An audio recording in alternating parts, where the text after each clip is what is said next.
and surrounded with the gifts of fortunes, Solomon became dizzy, lost his balance, and fell. Thank you. Constantly extolled by men of the world,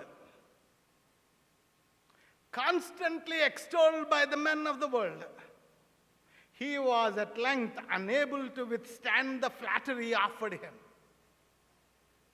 How many of us are guilty today?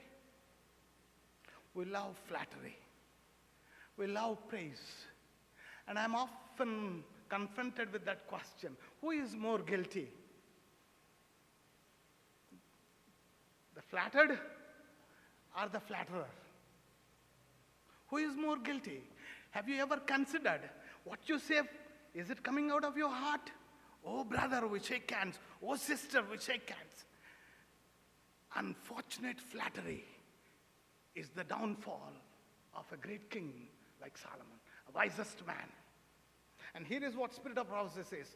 Man cannot show greater weakness than by allowing men to ascribe to him the honor for gifts that are heaven bestowed. Who is the source of all the blessings that we enjoy? It's not our wisdom, it's not our planning, it's not our whatever it is, but it is God who gives the gifts. May honor and glory belong to him. Oh, what a lesson to all of us. Flattery deceives even the wisest. That is the number one reason.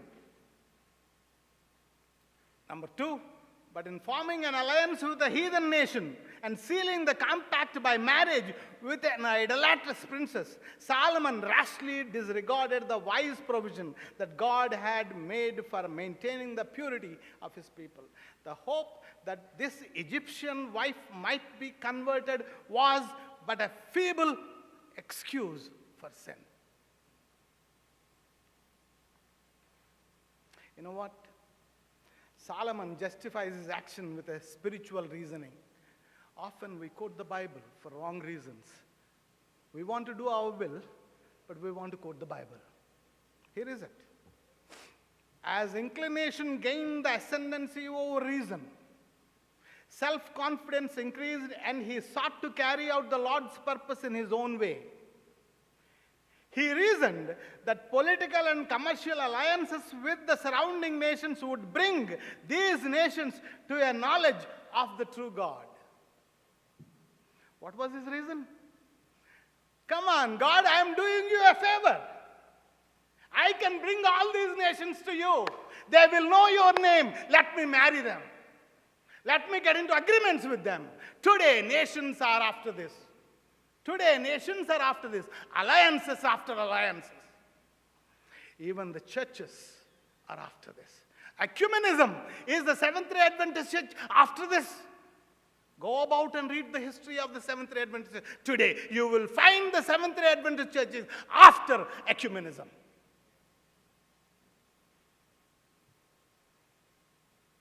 Oh, if only the church of God knows the folly of Solomon, how wise we will be to avoid the same mistakes that he did.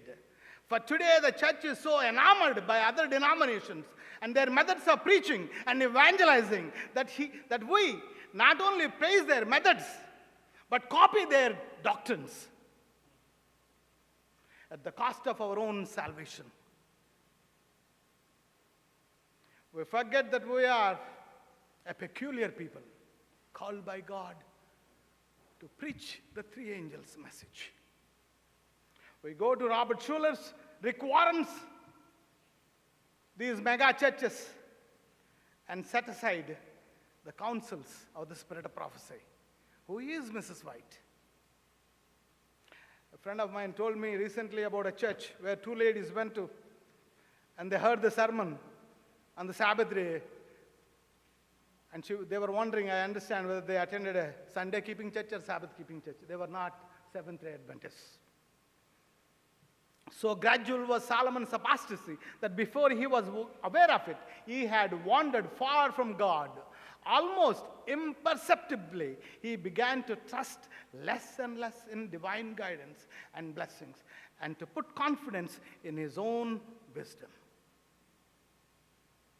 Little by little, he withheld from God that unswerving obedience, which was to make Israel a peculiar people. And he conformed more and more closely to the customs of the surrounding nations. My friends, little by little, we import the devil. Not overnight. Little by little, we give room for the devil. The greatest field of evangelism is not in India. Let me tell you this. People go there with the dollars and the movies and then come back with the videos. Yes, their grandfathers must have gone and preached to my grandfather and your grandfather most probably. But today, the greatest evangelical field is right next door to us. In this country. In this country. Neighbors who don't even want. I'm telling you, soon the time will be up in this country to preach, even to take the name of Jesus Christ. Because of secularism, church and state separation, we will not be able to take. God tore the kingdom from Solomon, son Rehoboam, and gave it to somebody who is called Jeroboam. I must go, I suppose. If Aaron erected one calf, this Jeroboam, who got 10 tribes, erected 2 calves, golden calves. He thought if the people go to Jerusalem to worship, they will go back to Rehoboam. But unfortunately, he said, let me provide an alternative to Jerusalem. So he erected 2 golden calves. Imagine to what extent a man can stoop to gain control, power, and authority. This man did not hesitate to nationalize idolatry. Jeroboam nationalized idolatry. So much so, Jeroboam's name became synonymous with idolatry and apostasy. When those whom God has exalted to the positions of high trust turn from him to human wisdom, their light becomes darkness. Their entrusted capabilities become a snare. Prophets and Kings, page 83. We need to inquire at every step, is this the way of the Lord? So long as life shall last, there will be need of guarding the affections and the passions with a firm purpose. Not one moment can we be secure except as we rely upon God. The life hidden with Christ. Watchfulness and prayer are the safeguards of purity. Of purity. Unfortunately, I can tell a lot of stories about this man. But then when he was dedicating those calves there, a man of God went from Judah. And he cried against the altar, oh altar, a child will be born. 280 years before Josiah was ever born. We think of Cyrus, 150 years. But here is a prophecy, 280 years before he was ever born.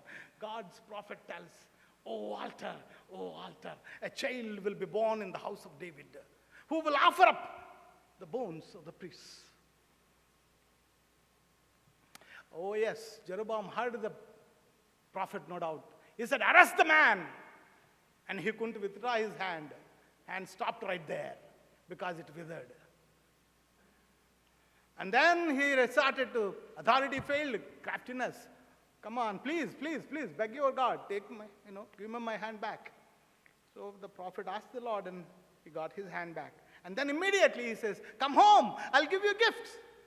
Come home, eat with me, dine with me. How many of us are guilty? How many of us are guilty? God plainly says, do not invite those people. Who can invite you back? And here is a prophet who was invited by the king. And the prophet resisted it and said, no. I was instructed by God not even go the way that I came. Leave alone eating and drinking. But here is a twist. The guy went, left. He didn't fall for the king. He was going away back. But then you know whom he met? There was another guy who came and, hey, I am a prophet of the God that you serve. Angel appeared to me and told me to take you to my home and give you the food. Oh my God. The prophet fell for that. God's clear instruction was, don't even drink water in this place. Don't even go the way that you went. Go the other way. Don't go the way. That is the clear instruction to this prophet. But the prophet fell for another prophet who claims to be a prophet of God. Unfortunately, he was a false prophet. False teachers. False teachers. We are warned about the false prophets and false teachers. And when I was sitting and eating there, the man got the vision really. And he told, you will not reach your home. You know what happened? The greatest symbols, not the donkey talking back. But here is the greatest symbol. The prophet, when he was on the way, a lion met him and killed him. And the lion would not eat him. The lion would not eat the donkey that he traveled on. They stood there as a symbol to all the people.